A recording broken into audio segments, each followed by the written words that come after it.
굉장히 위험한 게 뭐냐면 길게 가진 않지만 많은 사람과 바람을 펴요.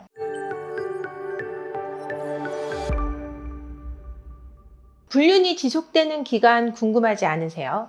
이들은 어떻게 만나서 어디까지 가는 걸까? 그래서 왜 어느 정도까지 만남을 이어가는 걸까 궁금하실 것 같아서 준비해봤습니다. 평균적으로 외도가 지속되는 기간은 제 상담 사례로 봤을 때 여러 가지 통계를 내봤을 때는 1년 정도라고 보여집니다. 근데 이 외도도 종류와 기간에 따라 굉장히 다르게 분석되기 때문에 그런 부분을 말씀드린다면 일단 단기간에 외도를 하는 경우는 1일에서 3일에서 3개월 정도 유지가 되고요. 이 외도 같은 경우는 육체적인 그냥 충동에 의한 바람일 가능성이 높습니다. 정서적 깊이까지 갈 수 있는 시간이 없는 거죠. 그 다음 정서적인 감정의 교류가 있는 바람은 6개월에서 2년여가 지속되는데요. 감정적인 연결감이 깊어지기 때문에 1년이 넘어서면부터는 굉장히 헤어지기를 힘들어합니다. 6개월부터 왜 장기적인 연애로 가냐면 6개월이 지나면서 마음이 굉장히 뜨거워지는 시기예요. 6개월에서 1년 사이가 가장 달달하고 재밌고 도파민이 굉장히 많이 나오는 시기거든요. 그래서 6개월을 넘어서부터는 제가 헤어지게 하기가 어렵다라는 말씀을 드린 적이 있는데 이 이유는 이때부터 도파민이 더 많이 나오기 때문입니다. 그래서 1년까지 굉장히 깊어지면서 2년을 평균적으로 1년에서 2년 사이 감정적 교류를 하면서 깊어지는 게 감정적인 외도라고 할 수 있고요. 장기적인 관계는 3년에서 10년까지 최장 20년까지도 이어지는데요. 이런 외도회 같은 경우는 경제적인 지원이 반드시 포함되어 있습니다. 비밀 계좌도 생기고요. 서로 경제적인 지원을 해주고 일적으로 도움을 주기 때문에 끝내기가 굉장히 힘든 외도입니다. 이 경우는 배우자하고 관계를 계속 유지하면서 병행하기 때문에 안정적으로 가는 거죠. 근데 그렇다면 이 외도가 왜 이렇게 길어질까에 대한 고민이 되실 것 같아요. 왜 외도는 길어지는가를 우리가 고민해 봐야 되겠죠. 외도가 길어지는 데는 이유가 여러 가지 있습니다. 일단 배우자하고 관계가 좋지 않을 때, 감정적인 골이 깊을 때, 그게 길어질 때, 갈등이 길어질 때 외도가 깊어집니다. 왜냐하면 내 배우자하고 관계에서 얻을 수 있는 감정적인 교류가 없기 때문에 거기서 오는 허무, 공허감들을 채울 수 있는 대상이 있기 때문에 이 대상에 대해서 더 집착하게 되고 놓지 않으려고 하기 때문에 바람이 깊어지는 겁니다. 그렇다 보니까 제가 말씀을 드리는 게 바람을 폈어도 드자비를 하지 않는 게 좋다라는 말씀을 드리잖아요. 그 이유가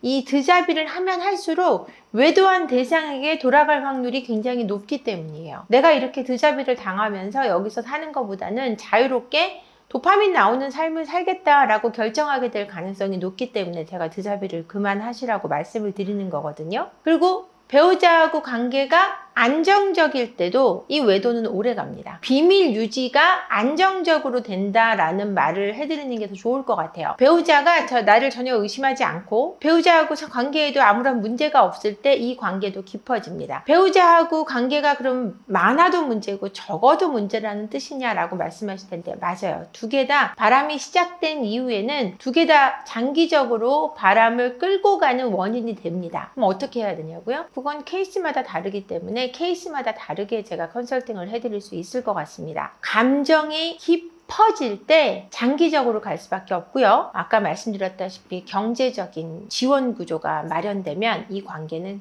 쉽게 끝나지 않습니다.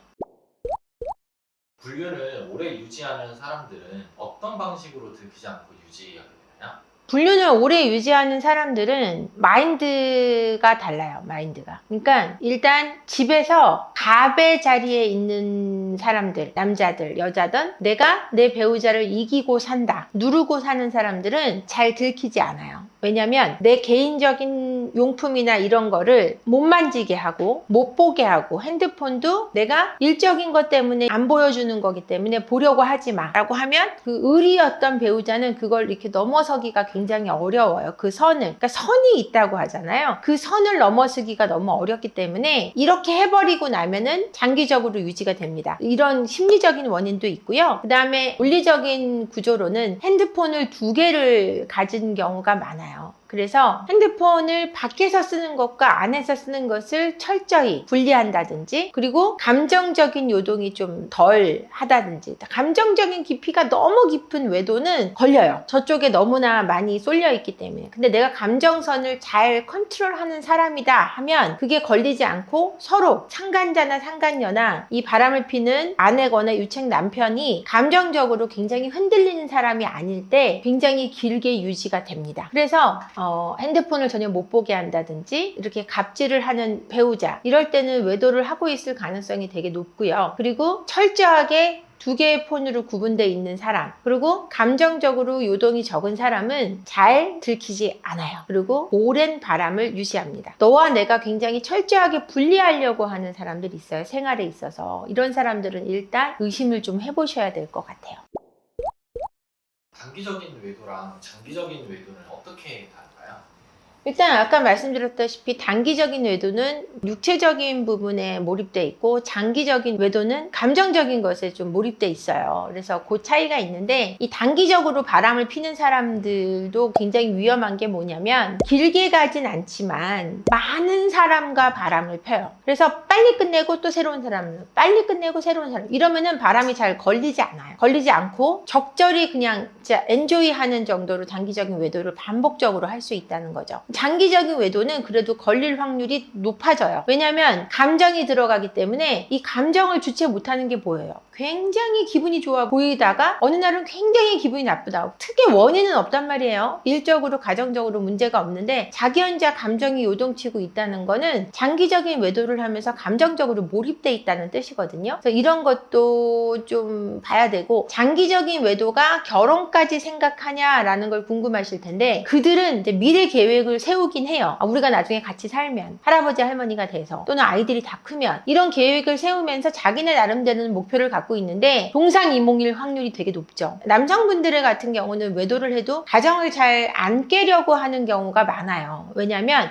바람은 바람이고 가정은 가정이라고 이렇게 구분하는 사람들도 굉장히 철저하게 구분해내는, 아까 제가 말씀드린 장기적으로 가서 들키지 않는 사람, 감정의 기복이 크지 않은 사람, 이런 사람은 아무래도 결혼까지는 생각 안 할 확률이 굉장히 높죠. 왜냐하면 양손에 떡을 쥐고 있고 싶기 때문에 이혼도 안 하고 바람피는 여자하고도 헤어지지 않으려고 하는 경우가 많죠. 그렇지만 결혼을 생각하는 건 아니에요. 그러니까 외도는 전체적으로 즐기려는 의도가 80%, 장기적인 관계까지 생각하는 비율은 한 20%밖에 되지 않습니다. 그것도 어쩌면 제가 많이 잡은 건지도 모르겠어요. 근데 저희 상담하는 내용 사례로 봤을 때는 그래도 20% 정도는 아무래도 가정을 깨려고 하는 사람들도 꽤 있었기 때문에 제가 이런 비율로 말씀을 드립니다.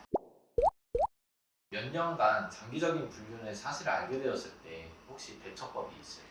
이거를 질문을 제가 고민을 해봤는데, 장기적인 외도는 배신감이 훨씬 커요. 배신감은 거의 제가 볼 때는 충격 여파는 거의 같은데, 장기적인 외도의 충격이 왜 크냐면 갑자기 혼외자가 발견되는 경우도 있고, 집을 지어가지고 함께 산 경우도 있어요. 삼각 구조로 돼가지고 집하고 회사하고 그 여자 집이 가까이 있어서, 그 상간녀 집이 가까이 있어서 18년간 거의 장기적인 불륜을 한 사례도 있었는데, 이때의 대처법은 이 충격이 너무 크기 때문에 이제 자기 스스로를 잘 잡는 게 굉장히 중요해요. 내가 어떻게 하고 싶은가를 결정하는 게 굉장히 중요한데, 이렇게 장기적으로 바람을 폈을 때는 오래됐다는 얘기예요. 그럼 나이가 어느 정도 내가 먹었어요. 50, 60, 70이 됐어요. 그때 이혼을 한다는 건 굉장히 어려운 일이거든요. 그러니까 이거를 뭐 바람에 피해를 입지 않으신 분들은 그까짓 거 이혼하면 되지, 그 이혼 안 하고 어떻게 살았는데, 그 상황이 딱 닥치면 그게 쉽지가 않아요. 내가 지금 이렇게 잘 살아왔는데, 나름대로 잘 사는 게 아니었긴 해도 잘 살아왔는데 이혼을 한다는 게 굉장히 억울하고, 이혼을 했을 때 그쪽으로 갈 확률이 거의 100%고, 이랬을 땐 이혼이 안 됩니다. 그러니까 이 대처법에 대해서는 본인이 어떻게 하고 싶은가가 제일 중요한데,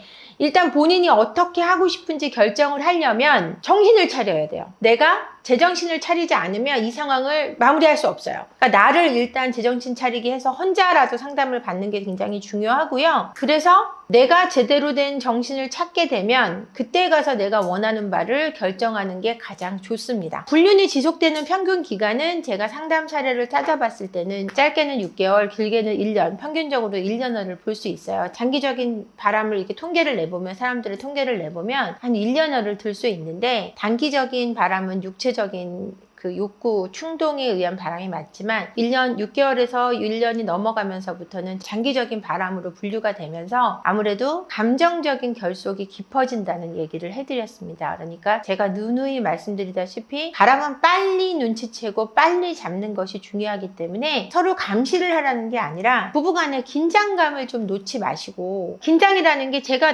나쁜 짓 할까봐 긴장을 하라는 얘기가 아니고요. 내 스스로 어떤 비주얼적인 측면이라든가 아니면 어떤 부부관계에 있어서 긴장을 놓지 마시고 항상 서로 위하고 서로 신경 쓰는 관계가 돼야 된다는 얘기예요. 내 남편 앞에서, 내 아내 앞에서 가장 멋있고 가장 예뻐야 한다는 사실을 여러분 잊지 말기를 바랍니다. 그래야 서로 더 오래오래 사랑하고 그다음에 외도도 조금이라도 미연에 방지할 수 있는 방법이 아닐까 생각합니다. 오늘도 영상 끝까지 봐주셔서 감사하고요. 구독, 좋아요 꼭 부탁드릴게요. 그리고 알림 설정, 라이브를 위한 알림 설정도 함께 부탁드리겠습니다.